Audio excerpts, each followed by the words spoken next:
The story begins by showing us some remote woods where we see a strange house near a canal. Three friends had come there to spend their holidays. Two friends were outside having fun, while their third friend, Jessica, was inside the house and she was in terrible condition. One of her friends, who was joking around with her earlier, comes inside and reads her a book. Suddenly, Jessica starts reading the book herself in a weird, unnatural voice. It feels like someone else is speaking through her. Jessica's behavior becomes more bizarre. She starts vomiting, her eyes change color, and then shockingly, she rips a chunk of hair from her friend's head. After that, she goes outside and brutally decapitates her other friend. Jessica kills both of her friends. We then see her levitating in the air while the surviving friend watches in horror, crying. At this point, you must be wondering who exactly is Jessica and what terrible thing happened to these three friends.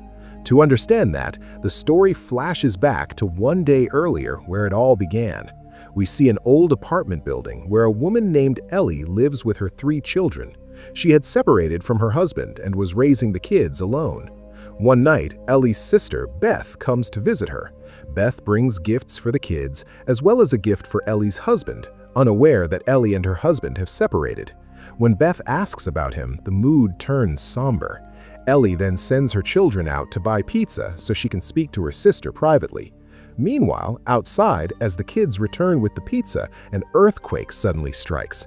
The children take shelter in the building's car park. Once the tremors subside, Ellie's son, Danny, notices a huge hole has opened up in the parking area. Curious, he climbs down into it and finds some old books, photographs of priests, audio recordings, and many holy crosses, signs that a powerful exorcism or ritual must have been performed there. Danny also finds a wrapped-up book and brings it upstairs without knowing the danger he has unleashed. Upstairs, Ellie is growing anxious about her children after hearing about damage to nearby buildings on the news. She seeks help from a neighbor boy and an elderly lady to find them. Shortly afterward, the kids safely return home, but Ellie scolds them for using the elevator after an earthquake. She then goes to do laundry, taking the elevator. Meanwhile, Danny secretly examines the book and the vinyl records he found.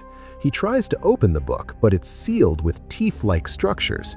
As he forces it open, he cuts his finger, and the book seemingly absorbs his blood, causing it to unlock. Inside, the book is filled with horrifying images, depictions of dark magic and strange rituals. Danny plays the first audio tape where a priest explains how they and their colleagues tried to study the book, which contained forbidden spells. On the second tape, the priest tells how they found the book, but suddenly a demonic voice emerges from the recording as if something dark is trying to escape. Danny tries to stop the tape but fails. The dark entity breaks free from the past and enters the elevator where Ellie is. The demon viciously attacks her, breaking her bones and killing her brutally. At home, Danny continues trying to stop the recordings, but the power goes out and the book's pages begin flipping on their own. Ellie's daughter checks the circuit breaker, but finds that only their apartment is affected, indicating that whatever evil has been unleashed, it's targeting them alone. Shortly afterward, Ellie returns home, seemingly fine. However, we know that the demon has already possessed her. She behaves strangely, vomits, and cooks eggs erratically in the kitchen. Beth comes to her, but Ellie vomits again and behaves erratically. Briefly regaining consciousness, she warns Beth, "It's inside me. Don't let it hurt my children," before collapsing.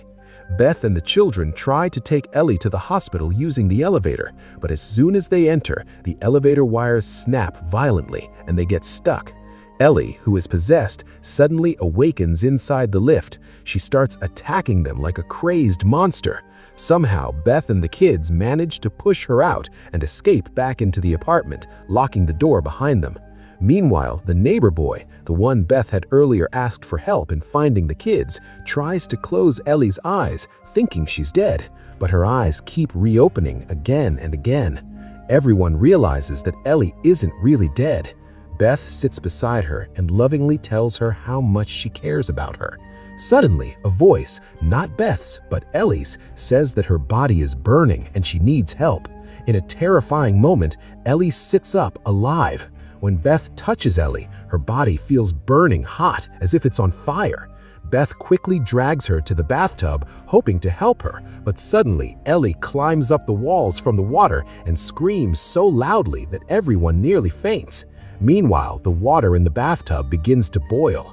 Ellie then viciously attacks everyone one by one. She tries to kill her own daughter first, but her son Danny pulls Ellie back because he realizes that their mother is possessed by a demonic force. Ellie also attacks the neighbor boy, ripping out his eye and throwing it into another neighbor's mouth. Amid this chaos, Beth manages to lock the apartment door with the help of the kids. Through a peephole, Beth sees that Ellie has slaughtered everyone inside the building. Outside, Ellie's daughter fights with her brother Danny, blaming him for everything because he had played the tapes and opened the cursed book. As they argue, Ellie tricks her youngest daughter into opening the door slightly. Strange markings start appearing on the older daughter's face, and insects crawl out of her mouth. When the older daughter approaches, Beth finds her eating broken glass in the kitchen, a clear sign she too is now possessed, just like Ellie. The older daughter attacks Beth and even tries to kill her younger sister, but the little sister saves herself by hitting her with her doll. Beth now realizes from Danny that everything happening is his fault. Beth then goes into Danny's room, determined to listen to the final recording. She puts on headphones so that only she can hear it. On the third and final recording, Beth learns the horrifying truth. The priests had found this cursed book and wanted to study it, but the church expelled them because the book was demonic, made of human flesh and written in human blood. The book contained ways to summon the most dangerous demons. Now everything becomes clear to Beth. She gears up for a final fight. The possessed older daughter attacks Beth, mocking her by saying, "You can't defeat me so easily." At this point, only Beth and the little girl are left alive. As Ellie tries to kill Beth, the little girl throws her a pair of scissors, which Beth stabs into Ellie's mouth, briefly halting her. Beth then smashes the door to escape, but Ellie captures her. Beth is forced to shoot Ellie in the leg. Ellie then tries sweet-talking her youngest daughter, but the little girl courageously says, "You are not my mom." Meanwhile, the corpses of the people Ellie killed begin to reanimate, declaring that by nightfall, no one will survive. With no other choice, Beth and the little girl run toward the elevator, but it's broken and sealed with chains. Beth finds the elevator keys, which Ellie had held when she first got possessed. She manages to retrieve the keys and opens the elevator. However, Ellie's older daughter and Danny, still possessed, grab onto Beth and the little girl inside the elevator, causing their blood to flood the cabin. The blood flow becomes overwhelming and the elevator cable snaps violently. The elevator crashes violently to the ground.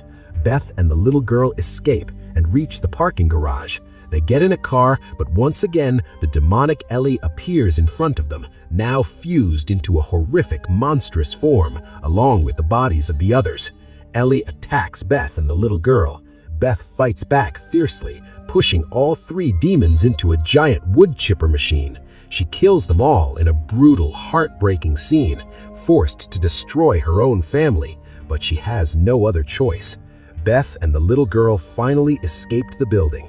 However, the evil hasn't been completely destroyed. The next morning, we see a girl named Jessica coming down in the elevator.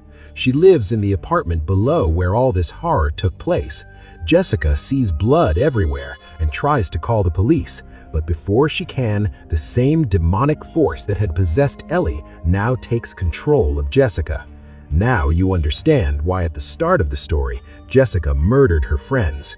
The demonic entity still lives inside her, and what horrors she will unleash next, no one knows. And with that, the terrifying story of Evil Dead Rise comes to an end.